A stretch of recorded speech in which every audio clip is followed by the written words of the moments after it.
You are now listening to theGrio's Black Podcast Network, Black Culture Amplified.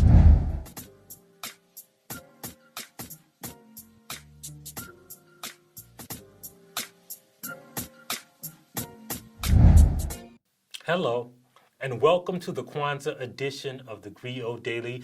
You know, we've been doing Kwanzaa all this week, right? And today we're going to talk about Kwanzaa gifts, right? Kwanzaa gifts are not like Christmas gifts because you don't get like big time presents for Kwanzaa, right? Like for one Kwanzaa, I got like I still remember my first Kwanzaa gift. It was a see and say, you know, that thing where you pull the string and it's a cow goes moo, right? Like that was my first Kwanzaa gift. I don't know how old I was, but that was the first one I remember. It was either that or you remember those cars where you stick the little zip tie in them and pull it out and the car would go. One of those two things was my first Kwanzaa gift. So that you could see they weren't expensive gifts. They were just fun gifts. Sometimes you would get gifts like 1 year we got a gift of a little flower pot and we planted beans in our flower pot and we had to take care of the beanstalk until the next Kwanzaa. Supposedly, like my beanstalk had died by like probably by New Year's Eve. My beanstalk was dead. I didn't water it because like it was fun during Kwanzaa, but then after that, like it was like that was kind of a trash gift. But my mama would kind of go all out. My family didn't celebrate Christmas, so like our Kwanzaa gifts were kind of our Christmas gifts, but we wouldn't get the big gift until the last day. And so when I was in college, I came home and I really wanted a starter jacket. This is when the starter jackets were in style, right? And I really wanted a starter jacket. I knew I wasn't going to get it for Kwanzaa, but that was my request. I wanted a Kwanzaa jacket. It don't have anything to do with Kwanzaa. I wanted the Georgetown one. Remember when everybody thought Georgetown was an HBCU? That was, back in the days when Patrick Ewing was there, but I really wanted a Georgetown starter jacket. So on Kwanzaa, all of my cousins, all of my family would come and they would stay and we'd go to Kwanzaa celebration every day. Even when I went to college, I would come home because the Kwanzaa celebration was kind of like my neighborhood's homecoming, right? Like all the black people we see each other at the Kwanzaa celebration at Young and Young's funeral home. We kick it sometimes, like as an adult right now, after Kwanzaa celebration, like the adults will go out to a bar or like in my neighborhood, Applebee's, and have drinks, just kick it, right? Like that's how we celebrate Kwanzaa. But this year, man, I really wanted that starter jacket. And I came home, all of my sister's friends were home from college, all my cousins were there. And even my cousin that had an addiction problem, he was there. But it's Kwanzaa. Like he probably ain't gonna act up. And I got home, I'm putting up my stuff from college, and I see tucked in the back of the closet, it was the coat closet where everybody hung their coats, was a brand new starter jacket.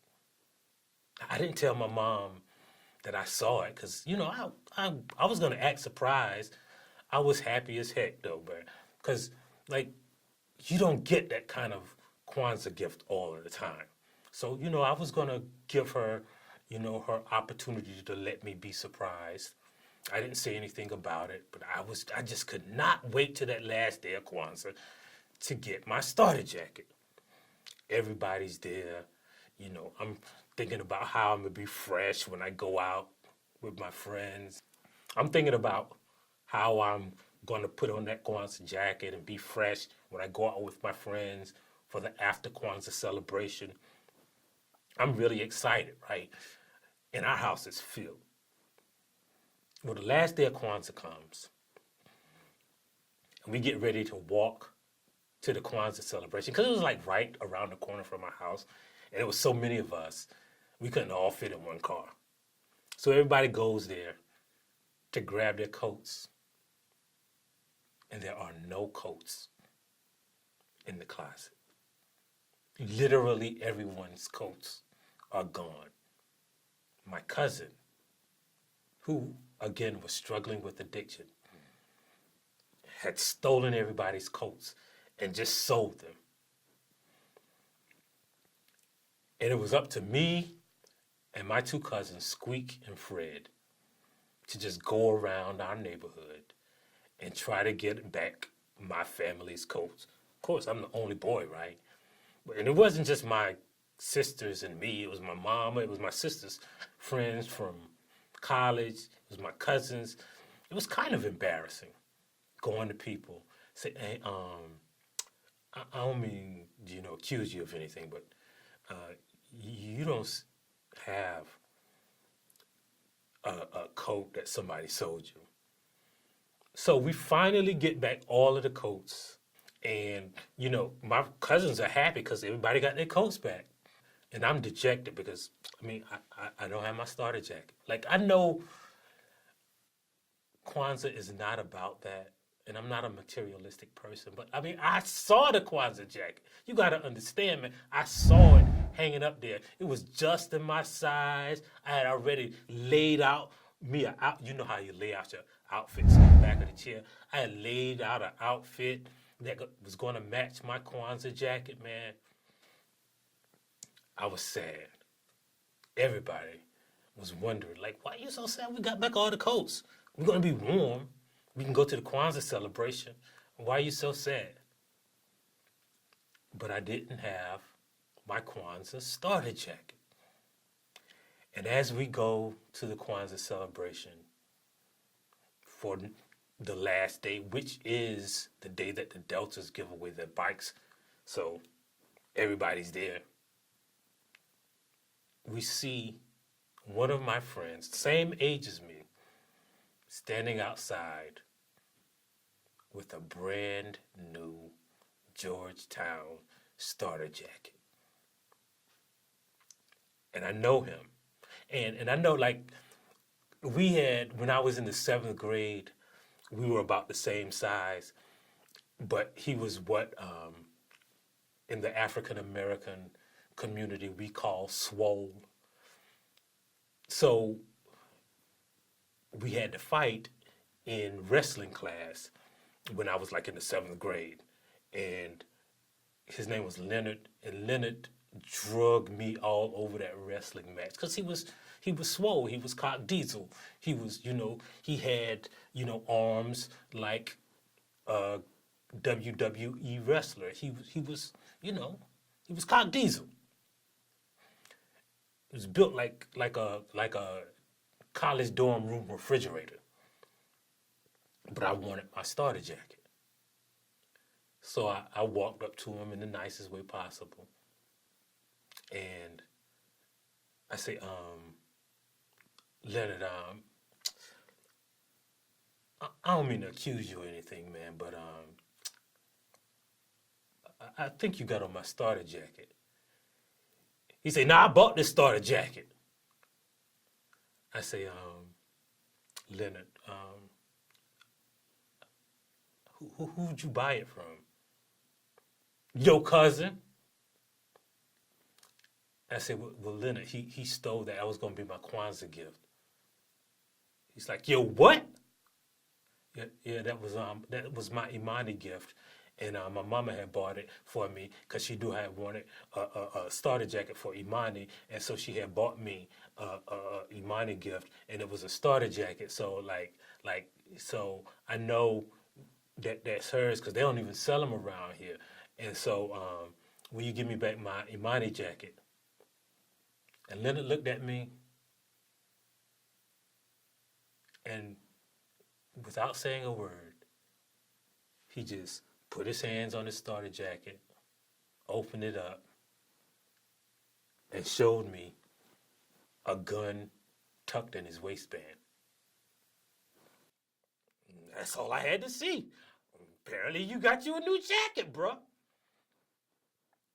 And I went inside that Kwanzaa celebration like I had no intentions of ever having a jacket in my life.